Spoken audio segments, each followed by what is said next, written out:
Welcome everybody back here at our Christmas marathon. And I'm very, very happy to have one of the most handsome people I've ever had on the show here. I'm very happy to have Johnny Whitney from the Blood Brothers, from Neon Blonde, from so many other bands, and from Evil Island. If you haven't heard about that band, we'll talk about it in a minute. So Johnny, thanks for joining. Thank you. Thanks for having me. Yeah, it's wonderful. The thing that we always do at the beginning, the pluck of the day, you can think of a band, a project, not your own, that you would like to pluck. I'll give you a second and I pluck something. Because to me, at the time when I listened to a lot of Blood Brothers 20 some years ago, I also listened to another great American hardcore band called Page 99. And I just saw them at Roadburn this year. Awesome band. So, Johnny, which band would you pluck? I just saw one of my friends' bands, Guilt, last night here in Los Angeles, so I'm going to plug them. They're like a really cool kind of thrashy band. They opened for Blood Brothers in about this time last year when we did our reunion tour. They're just playing down the street from where we're recording, so I went and checked them out. It's GYLT. You should check them out. They kick ass. Okay. Cool. Of course, you know, a good interview always starts with an icebreaker. And with you, it was pretty easy because we'll talk about the time when you did not do music. Oh, yeah. And what you did in between. And my question is based on that. So what is the Netflix show that you enjoyed the most? Oof, put me on the spot. I really like Narcos. Right now, probably my favorite thing that we've done is I Think You Should Leave. But that's pretty standard, I guess, for everybody. I'd say those two shows are my favorite. Yeah, it's very funny. But, you know, I like everything we do. Everything? Yes. No. Really?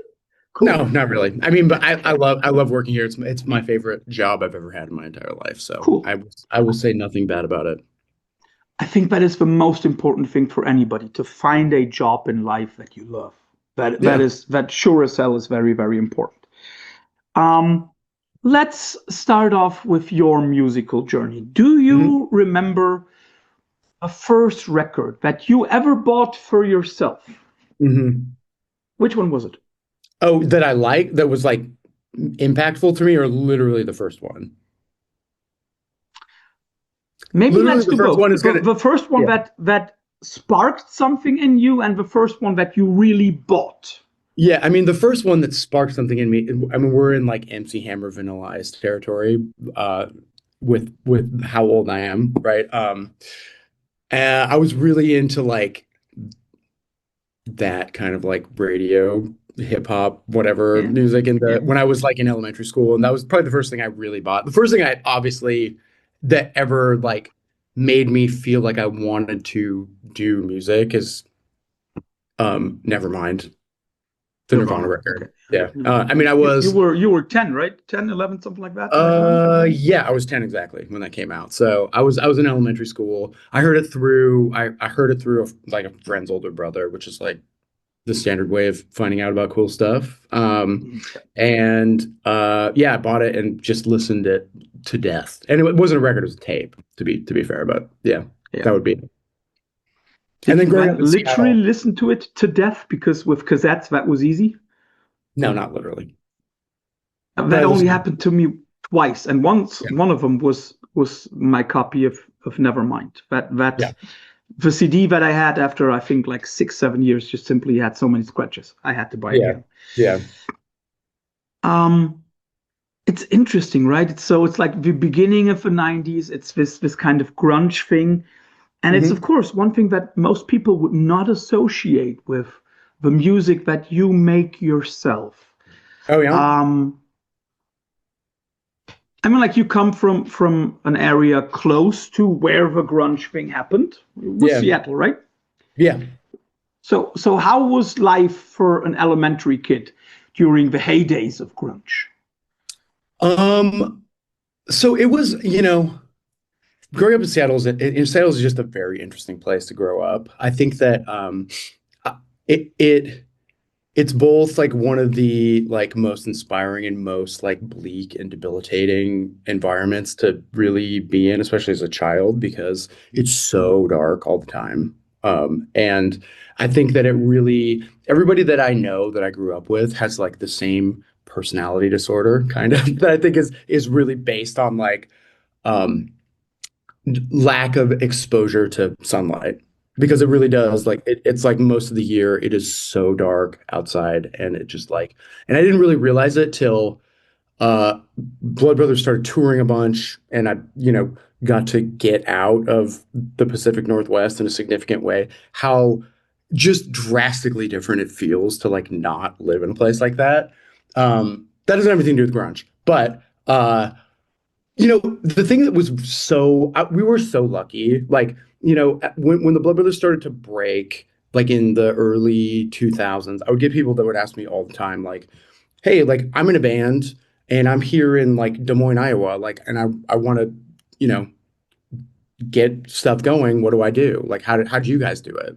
And it was always, those moments were always like moments that made me feel so lucky to have been in Seattle when I was, because there was so much opportunity for us. Like I met Jordan, other singer in Blood Brothers, and Devin and Hannah, who Devin was the original guitar player in Blood Brothers. Hannah is Jordan's sister, who played in the Gossip, drums in the Gossip, for a long time. We all played together. I met all these people when I was 12, right? And we very shortly after meeting, like, decided that we wanted to all just be musicians. And we were lucky enough to, like, my house had a place we could practice. So we practiced, and there was like always all ages places to play. And that was that's why I feel like so fortunate to have grown up there in the early 90s, because of all the momentum of like Nirvana, Pearl Jam, Mudhoney, Alice in Chains, all those bands. There was just a lot of people that were in their 20s and 30s that wanted to make sure that there was places for kids to come and see music, right? And not have to, do it at a bar. And so that just gave us something to work towards, right? Mm-hmm. And that was really the big difference, I think, between like our experience and what a lot of people's experiences were. Is like, if you live somewhere where there's nowhere to play and there's nobody that wants to come to see you play, it kind of doesn't matter.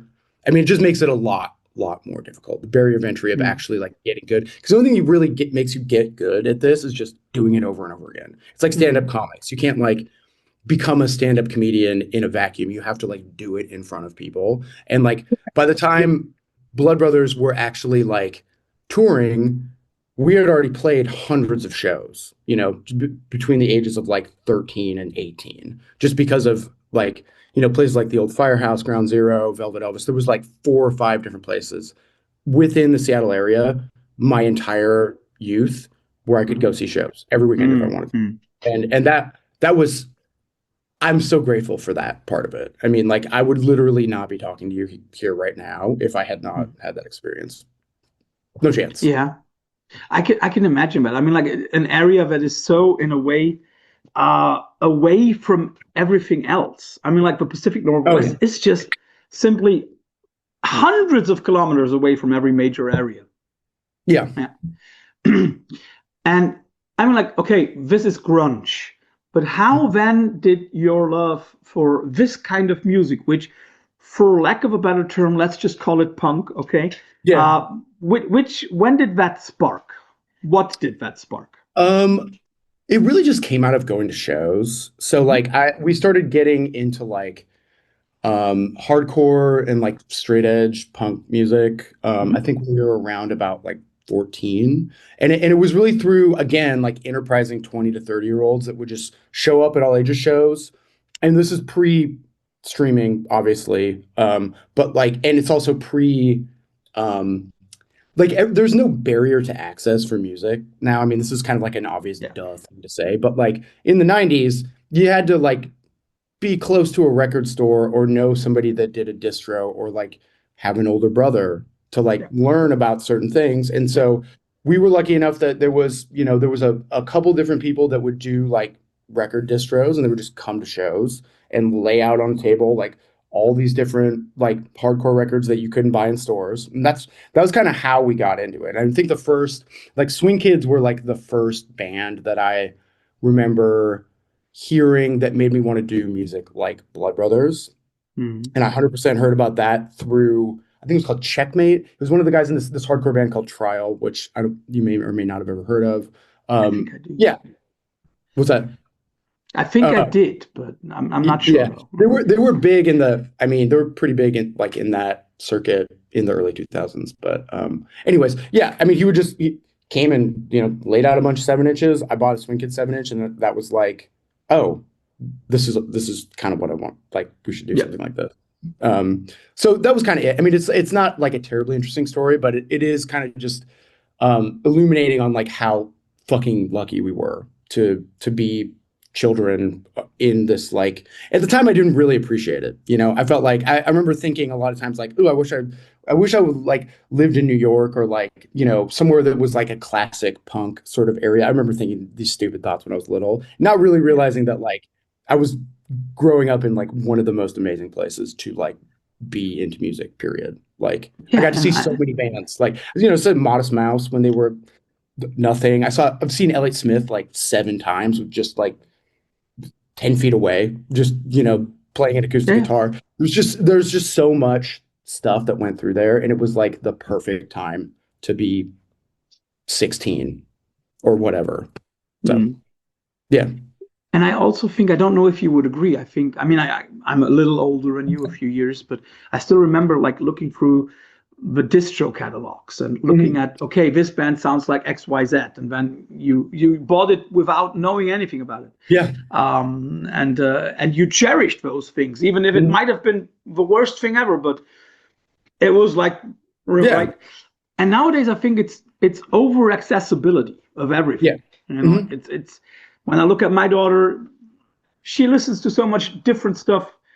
It's hard to say like if she's into this or into that. Yeah.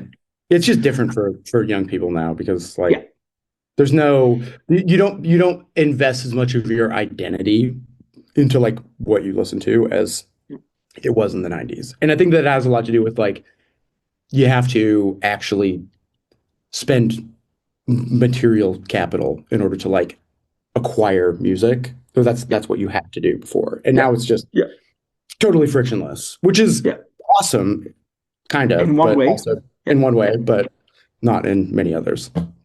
Yeah, totally. It's also funny that you, as somebody who works for a streaming company, says that. I love that. Yeah. What I also liked about what you just explained is it shows the highly eclectic taste that you acquired. I mean, like you spoke about Elliott Smith, you spoke about Trial, you grew up with Nirvana and all those things.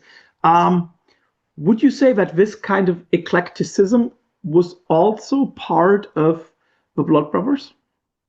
Yeah, I think that is definitely part of it. And I mean, the thing about the Blood Brothers is that we started just for fun. Yeah. Literally, we were all in other bands, and I've said this in other interviews, that we took really, really, really seriously. You were in Vade, right? Back then? Yep. Vade. Cody was in a band called Waxwing with his brother Rocky, which was awesome. And like Vade, and like after Vade broke up, me and the people that were in Vade besides Jordan started a much more like avant-garde arty band called The Vogue. And like that was, for me, the entire first couple of years we were doing Blood Brothers, I was much more invested in that. Like, just because it was more of a labor of love, and like we started the Blood Brothers and it was just immediately easy. Like, we struggled as like 13, 14-year-olds to get traction, whatever. That sounds like a weird thing to complain about. But like once we started Blood Brothers, it was like it was immediately obvious to all of us that like, oh, this is actually the first thing that is actually working. And you could just feel it. Like the energy was just so much different at shows. It was the first time anybody ever came to any of our shows and like, made a pit, for lack of a better word, right? Like, and it just like, I think that the spirit of it at the beginning of like just doing it for fun really lended itself to like, it's like when you try really hard to do something, a lot of the times you just workshop it to death.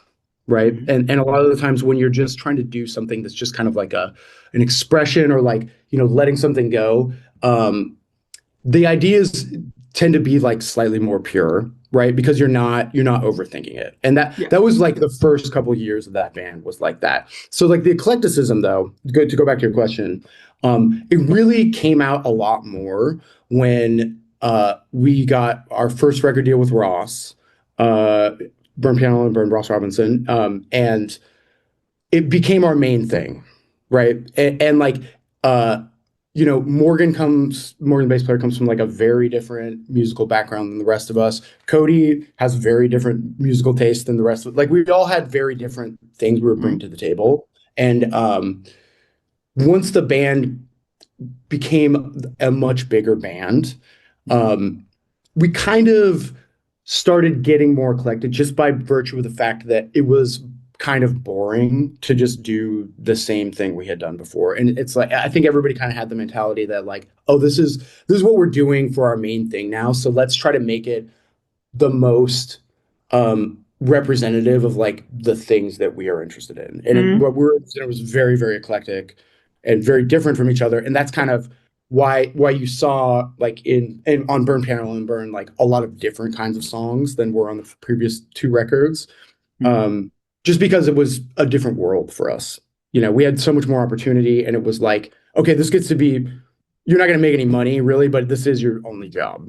And so we got to just laser focus on that. We, didn't go to college. We didn't do like all the young adult stuff. We just did this. And so it's kind of comes from like putting everything into it. Mm-hmm. Yeah, and I think that what I always loved about the Blood Brothers was many, many layers, many, many things. Mhm. But something that I enjoyed a lot, and that when looking at reviews and people talking about the Blood Brothers, I always thought that people lacked one thing and or didn't see one thing in your music, and that to me was melody. A Mm. lot of people were talking about the different Yeah. vocals, about the different Yeah. the different ways that Cody played the guitar Mhm. Mhm. on the different records. But a lot of them forgot that there is a lot of melodicism in the Mhm. music. Uh, how did you guys get that into that chaos?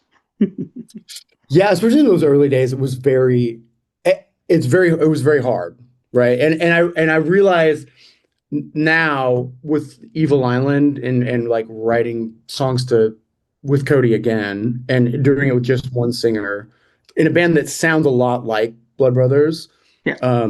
how much having to write in the mindset of singing for two people really influenced how a lot of those songs worked because Mm-hmm. it started off again like just something we did for fun. We were really really inspired by a lot of like kind of like power violence and crust punk bands in like the early 90s that had two singers. So that's just kind of where it came from. And as the band evolved, we had to kind of like continually reinvent like why are we doing this way, right? Mm-hmm. Um, and so bringing more melodicism into it, I think was like a natural way to try to like pull at the threads and make it like not something that's just like two dudes screaming, right? It's like, what do you want to do? How do you want to actually sing? And like me and Jordan both kind of figured out for ourselves like how we wanted to make that work in the band. And it was, a lot of it I feel like is one thing being in response to the other, right? In that like, it's two very distinct sounding voices. And as Yeah. like the more we went on and the more we pulled on like the The threads more of what the diverse band it sounded became. like. Yeah, exactly. Yeah. And it's just it's again comes back to like that was I think I didn't really listen to hardcore music, honestly, by the time we were doing Burn Panel and Burn. And I really didn't again until I was like in my 30s. Um, I was listening to like the Beatles and like Bob Yeah. Marley. And I was like really doing like a lot of back to basics. Like I listened to Sade a shit ton during Crimes. Like we just are lovers of music. And so it's almost like the Blood Brothers was almost became like an assignment not in and I don't mean that in a bad way. I think a lot of the Mm-hmm. time, like a lot of good art comes from somebody paying you to do it or somebody telling you to do something, and like it sort of removes your like own personal gatekeeping a little bit from the actual creative output. And that, like, when the Blood Brothers was the best, it was when we sort of like took those guardrails off and just kind of figured out how do we want, like, you were assigned the project of like making this fucking crazy band called the Blood Brothers. How do you want to do it? Like, what do you want to do? You have a whole record. What do you want to do? Right. I don't know if that makes sense, but like, It does. that's kind of how I see it. Yeah. So the way that you describe it, it's something that a lot of people probably would not have associated with the Blood Brothers, because I mean, like, let's be honest, there is a lot of chaos in the music. Yeah. Yeah. But the way that you describe it, it sounds like there is a high amount of reflection going into everything you did at a certain point before you even started to, right? At least the way you described it. Yeah, I mean, I think that's one way to think about it. When we actually wrote songs, it was a lot of just sitting in a practice space and playing the same thing over and over and over again. I mean, like, the writing process for that band, quite frankly, was pretty grueling, and it didn't really have to be. I think that it kind of came out of being young and like taking ourselves a little bit too seriously. Yeah, I mean, like, let's think about it. You started the band when you were 16, so yeah. And of course, there is something when you just say it was a grueling experience. There is something that, of course, for this kind of music, the vocalists cannot say, okay, you do your shit, you do the music, we come in 2 weeks later. That just didn't work that way, right? You had to be there. You had to influence and to bring your own input. Yeah, I mean, what we tried to do most of the time was like I would just sing over what they were working on without lyrics or anything, just to kind of like have that be a voice in like the instrumentation that, you know, because when you have the kind of chemistry that we did, it's like that we had, everything kind of works best when everybody's contributing at the same time, right? So that's kind of how it worked. Yeah, I think that that kind of music just is not doable if one member is not present. So you've already mentioned touring. You've been on tours with a lot of cool bands from back in the day. You toured with Against Me, with Kill Me Tomorrow, Creed and Cambria. You've been on stage with Girls Make Graves, with Cancer Conspiracy, and so many others. Which of those tours was, and that is a twofold question, which one was the one that you enjoyed most, and which one was the one that brought you as a musician forward the most? Ooh, interesting.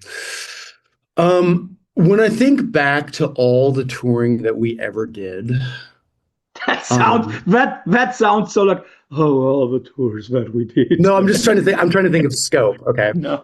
The one I enjoyed the most, there's unquestionably is the last one that we did last year. It was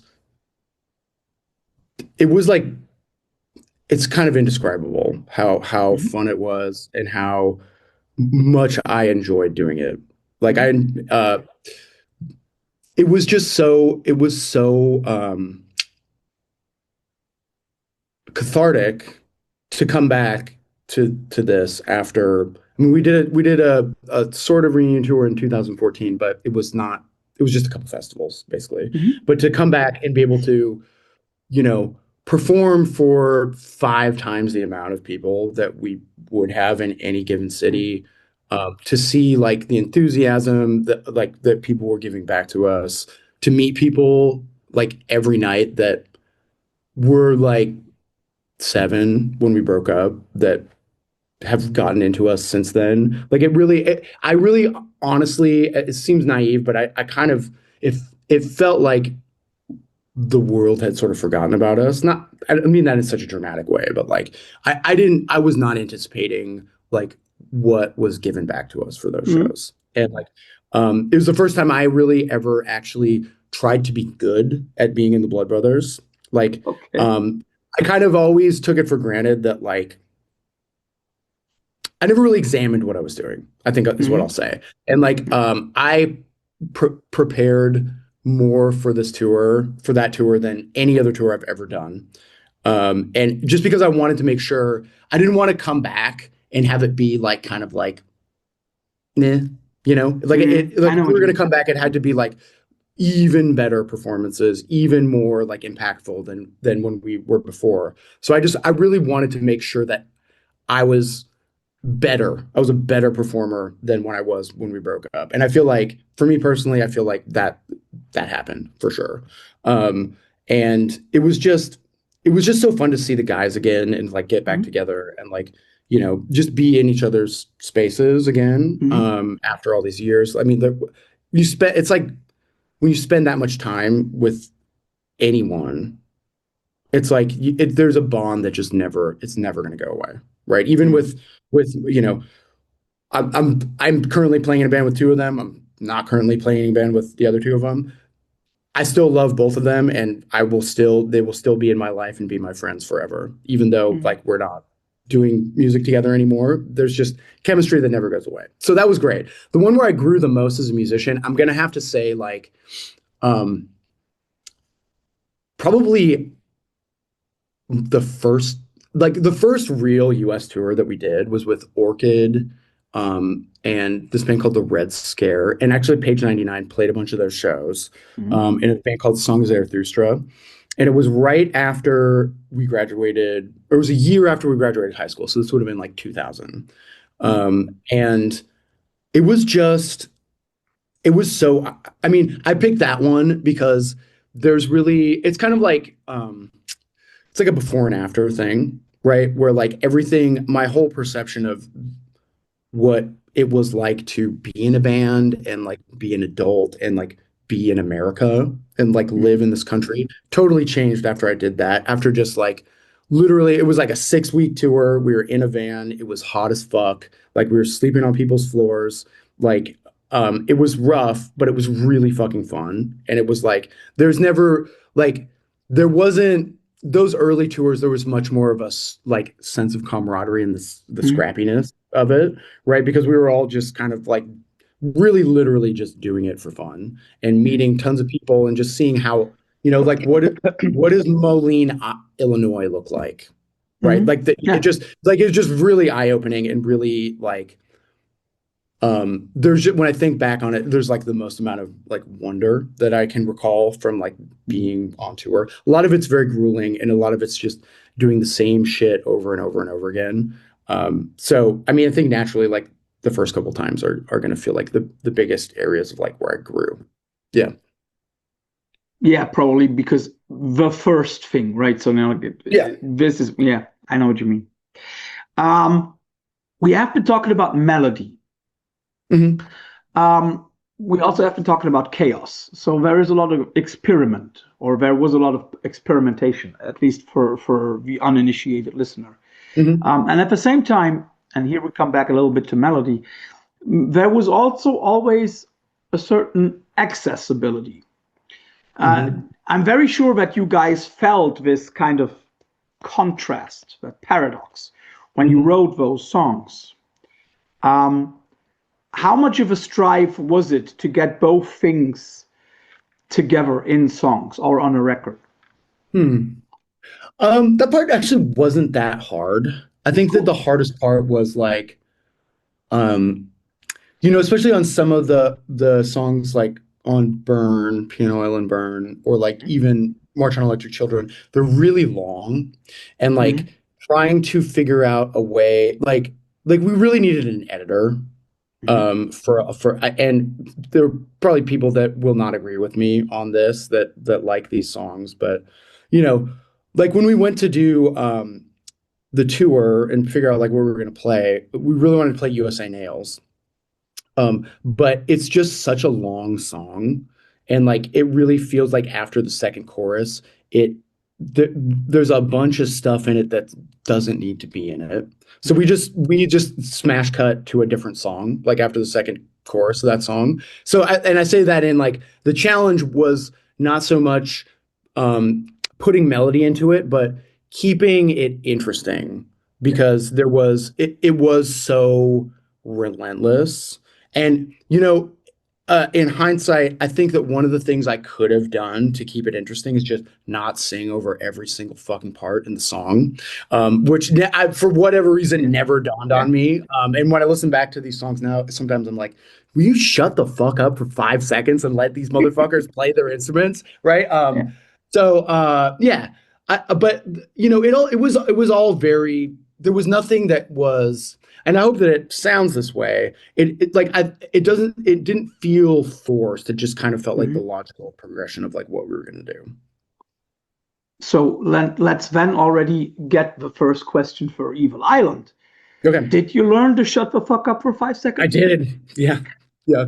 So one of the things I wanted to do on this record was write something that was more intentional and more minimal, and not carpet bomb every second of every song in vocals.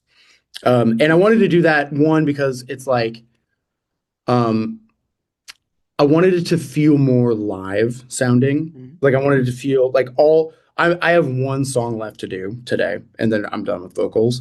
I really tried to have every song be a song that I could do in one like continuous take, and not have to like do a ton of overdubbing, do a ton of like stopping and starting, and like creating something that was just impossible to perform. Like I really wanted them to be performable.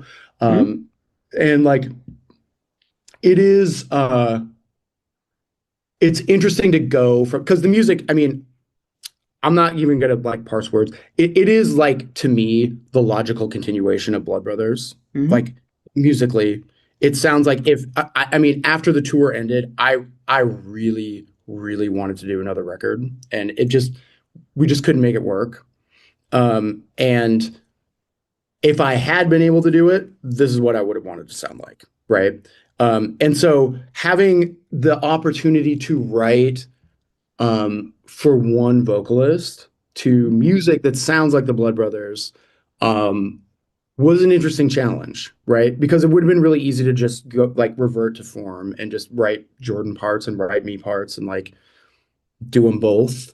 But I think it serves the music a little bit better and makes it a little bit more. It's definitely more. I don't want to say palatable, but it's more like you can hear what I'm actually saying.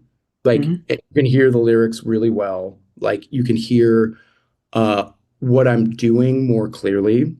And I think a lot of it is because like this is also the first record I've ever really prepared for. Most Blood Brothers records, we would have like 60% of the ideas before we recorded, and then we would kind of just figure it out in the studio. I wanted to make sure with this record that I was like, everything was dialed the fuck in. And like, I think that it people will be able to hear that when they hear the record, that it is much more intentional and focused and more I think it honestly is a lot more impactful than some of the stuff we did in Blood Brothers, because that intention is there. And it's not like, it's not like a members of band in the sense that, like, when Blood Brothers broke up, we did Jaguar Love, they did Past Lives. It was kind of like the two logical parts of like where the band was about to go, right? Like there was the part that kind of wanted to go in more of a pop glammy direction, and there was a part that wanted to go into more of like an unwoundy kind of like post-punk direction. And this isn't that, right? This isn't like let's blow off some steam and like do something crazy because like we feel like we can't do that in the main band we're in. This is like, what if you really liked the Blood Brothers, this is going to be something you're going to really, really like, because from the tidbits I heard, I definitely agree. It's the same spirit, the same idea, and like the same, the thing that is hard for me personally is that it's a blessing and a curse, and I'm not saying this to be like egotistical, but there's nobody that sounds like me other than me. And like when people hear my voice, very hard. They automatically associate it with blood brothers. I'm never going to be able to get away from that. So for me, it's like, instead of trying to like reinvent myself, I'm just leaning into that at this point, if that makes sense. It does. It does. Yeah. When you say that there's nobody that sounds like you, voice-wise, definitely. Yes. Would you take it as an insult or as a compliment when I say that there are passages in your body of work that remind me of Cedric from the Mars Volta? No, not at all. No, that was a huge influence for me. Definitely. Yeah. And I also have to say that here it is important to note, only Mars Volta, not at the drive-in. Oh, yeah. Yeah, I mean, I definitely, when I heard Mars Volta for the first time, it was like, it felt like a challenge, in the sense that it was like, I'm like, dude, this guy can sing, so he has the craziest range. I want that too. So like I really worked hard from like 2002 until like 2005 to like, I went through like voice instruction, like, and I would, sort of meticulously try to expand my range, like do voice warm-ups, all that kind of stuff. But yeah, no, that was a huge influence for me. So it's a compliment. Yeah, of course. Yeah. With the Blood Brothers, you have been on a lot of awesome labels. You were on Second Nature, Free 1G, V2. Also, in a way, I think that Artist Direct was a perfect record label at the time for you. Have you already got one for the new one? A new record label? Yeah. Yeah. So our record is coming out. I don't even know if this is announced yet, but Ross Robinson has his own record label. It's called Blowed Out Records, and it's new. They have only one release, I believe, with this band called XCOM that's really, really fucking kick ass. So it's coming out on his label. It's called Blowed Out Records. Cool. Yeah. And I forgot one question that I wanted to ask, as you were saying, okay, this is in a way a continuation of the Blood Brothers, and you also talked about, okay, you definitely wanted to do a record last year after the reunion tour. How hard was it to let go of the Blood Brothers as a recording band? Really hard. Yeah, I mean, it was heartbreaking. I came away from that tour with so much. I mean, my experience is a lot different than the other folks in the band, in that, like, I haven't done anything creative since 2010, and I have a lot of built up creative energy that I didn't really realize was there until we did the tour. And it was pretty obvious immediately to me that, like, I needed to do something else after this. And like, it really felt like that maybe I was just, up my own ass a little bit and not really seeing the reality of the situation. But it felt like, why wouldn't we? Right. Like, it felt like there was more to say, there was more to do, and there was like more people that wanted to hear it. So like, why not? But the other folks in the band have been doing music continuously, or creative stuff in some way, shape, or form. And it's just like different times of their life. It just wasn't something they were interested in doing. And I totally respect that and get it. But it was painful, very painful.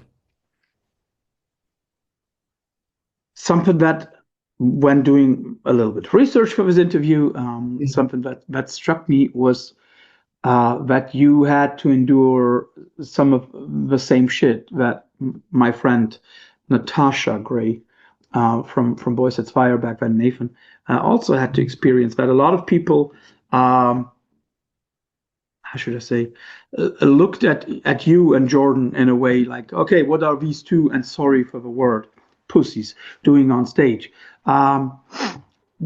Last year's reunion tour, I mean, like, you have, of course, seen people that loved you from the get-go, and you've seen new people.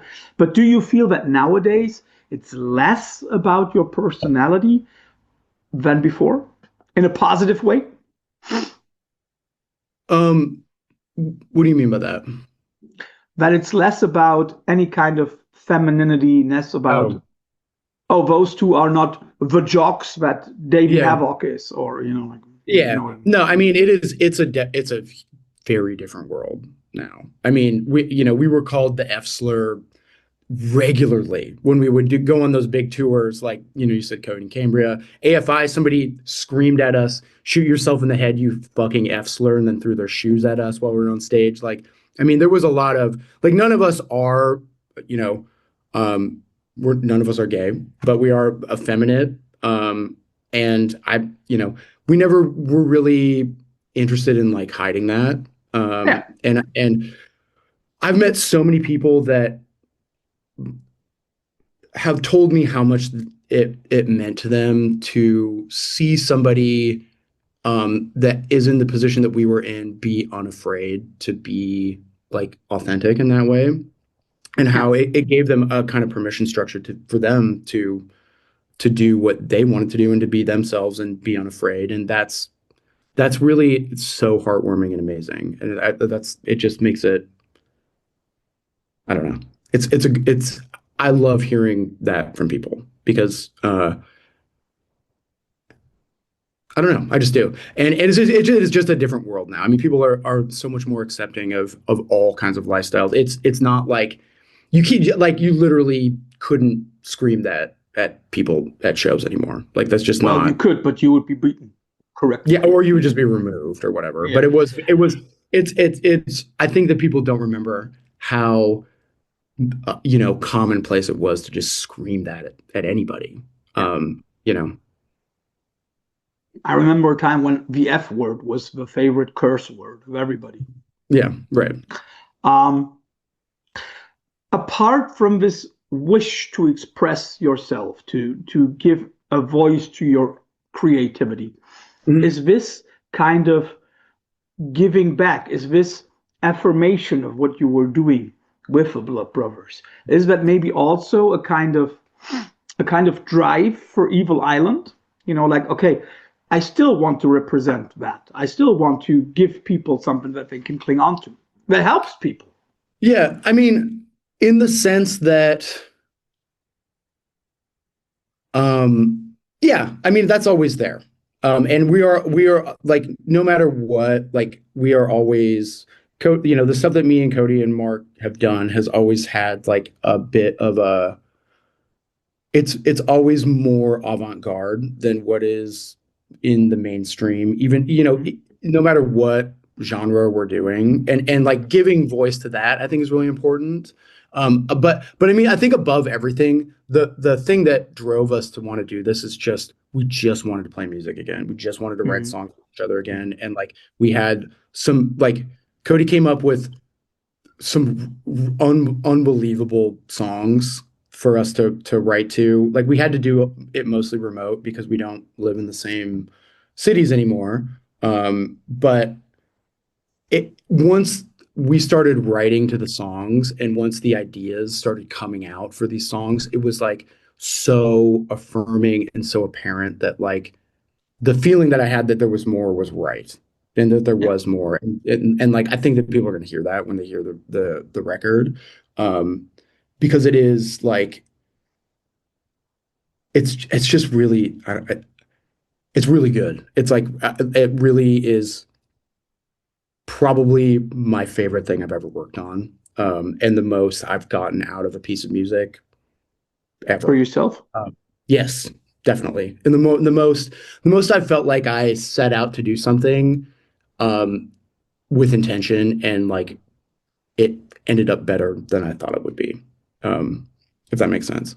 I think it'll make sense when you hear it. Yeah.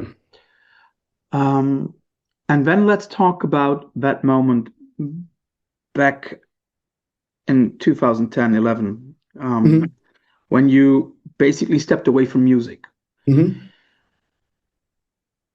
How did the decision happen? Was it just like an on-the-spot thing, or had it been growing?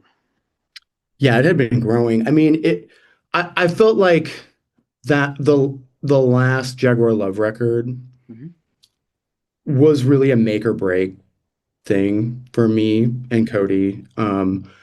It didn't, like, the band never really got the kind of traction that we thought it would.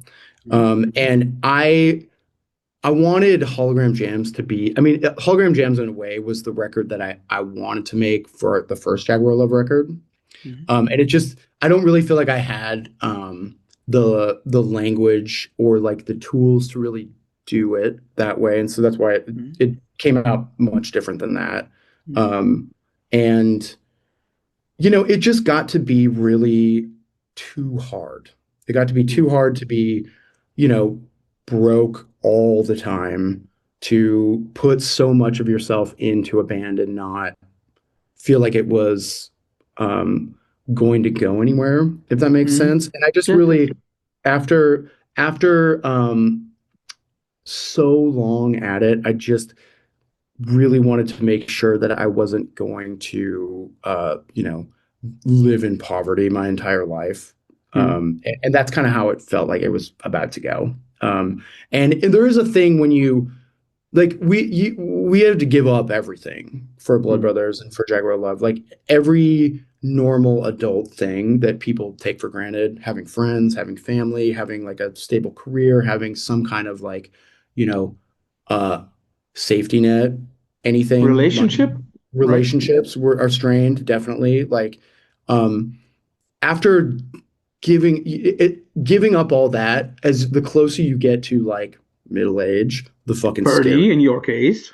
Yeah. And like Yeah. I just didn't it was 2009 Yeah. when we started feeling like this is maybe not going to work. Yeah. And that was when the all of the money on the war in the entire world was on fire. I don't know if you remember that. I do. The Lehman Brothers shit. And so yeah. Um and it was just scary. And I just wanted to make sure that I had something else to do. Yeah. And luckily, I kind of forced gumped my way into teaching myself how to be a software engineer. And it was Seattle in the 2010s. There was a lot of money being dumped into like Web 2.0 companies, and there was not a lot of people to fill seats.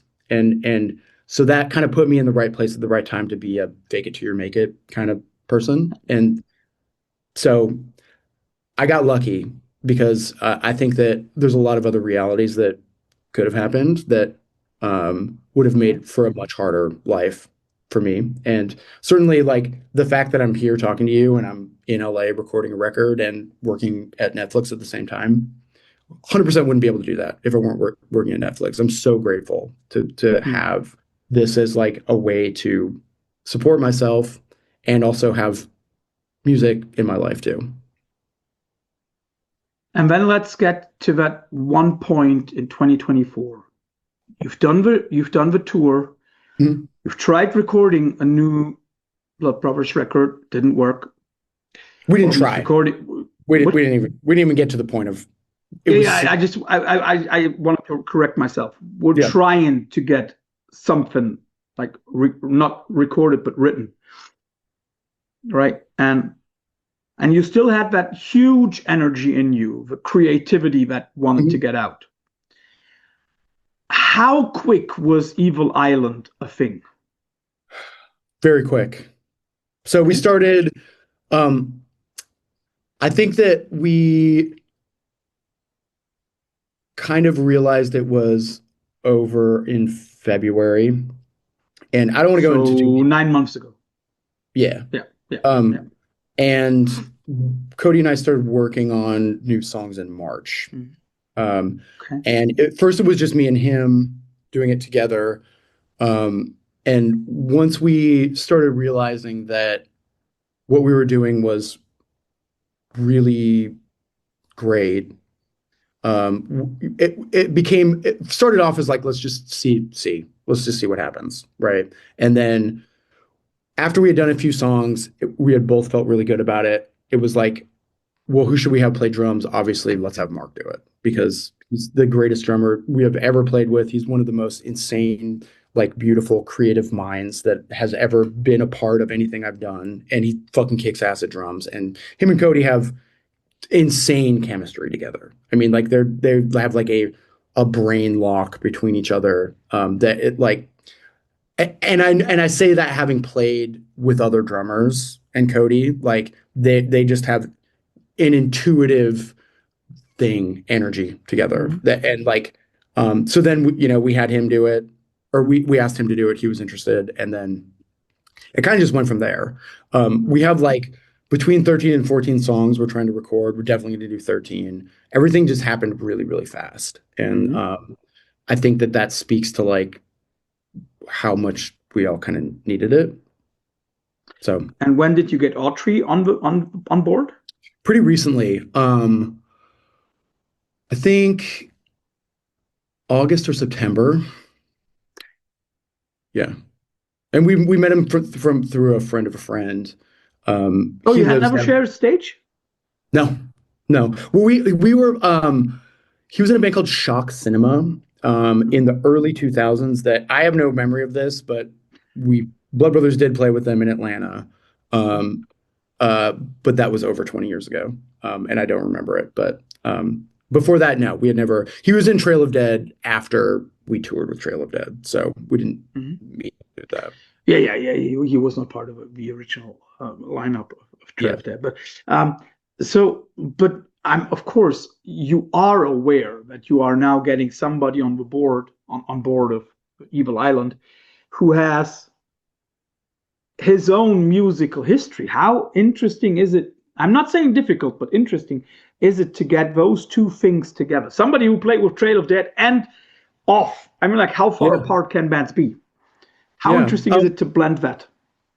It isn't. It's interesting. I mean, he's it's worked out really well. He immediately fit into the vibe. He's so like it's you'll hear it you'll know when you hear it, but it makes complete sense, and like his playing fits perfectly with what we're doing. And he's also just a really awesome guy. He's so fun to be around, and like so it's such a great addition to like this thing. So I couldn't be happier with that. I remember seeing him on stage with Trail of Dead several years ago. Yeah. And I remember looking him at his bandmates when they once again destroyed everything, and his look was just like, "It's had it." Yeah, like, dudes, come on. Yeah. Last question before we hit the infamous quickfire round. Okay. Tour plans. Are you guys going to take the baby on tour? Yeah, we are. We're trying to finish the record right now. Yeah, of course. But this is going to be a touring band. Yeah. Cool. Yeah. Probably not as much as the Blood Brothers was. Yeah. But we definitely are going to tour. Europe. Yeah. Hey, you don't have to tell me twice, buddy. Yeah, I can imagine. So let's go into the quickfire round. And I looked a little bit at bands that are often mentioned as an influence on you. And I'm not even sure if that's really the case. I hope it is. Okay. I think the question is easy, but I'll still give it nevertheless. Swing Kids versus Unbroken. Swing Kids. I've barely heard Unbroken. It's not that I don't like them. It just was never on my radar. Swing Kids for sure. And sticking with my friend Justin a little bit, I'll give you The Locust. New Erections versus Plague Soundscapes. Plague Soundscapes. I somewhere heard that you were influenced by Botch. Oh, yeah. American Nervoso or We Are the Romans? American Nervoso. Just because it's... Because, I mean, I saw Botch from the very beginning, just because they were in our orbit, and seeing the progression from them doing their first 2 7-inches into American Nervoso, like being there on the ground floor for that was fucking amazing. I mean, just seeing them grow into this like band that was amazing to a band that was unbelievable during that record, and then hearing those songs recorded was just... It was seismic. It was fucking amazing. Like I am so grateful to have been in their orbit when I was like, a child. They're fucking kick ass. As Botch has, in my opinion, the sexiest bass player ever. Brian. Yeah. He's a good looking guy. Yep. I'm always telling my wife, if I was gay, Mm. that would be my go-to guy. I don't even know why, but Okay. I think he's sexy as hell. He's a I'll give stud. you his two of his other bands, and you have to choose. Which band would you rather listen to right after this interview? Sumac or These Arms Are Snakes? These arms are snakes. Mhm. Yeah, just because they're hands. Uh, Another band from roughly a similar time period as you were, Rye Coalition. Hmm. Lipstick Game versus He Saw the Cat. He saw the cat.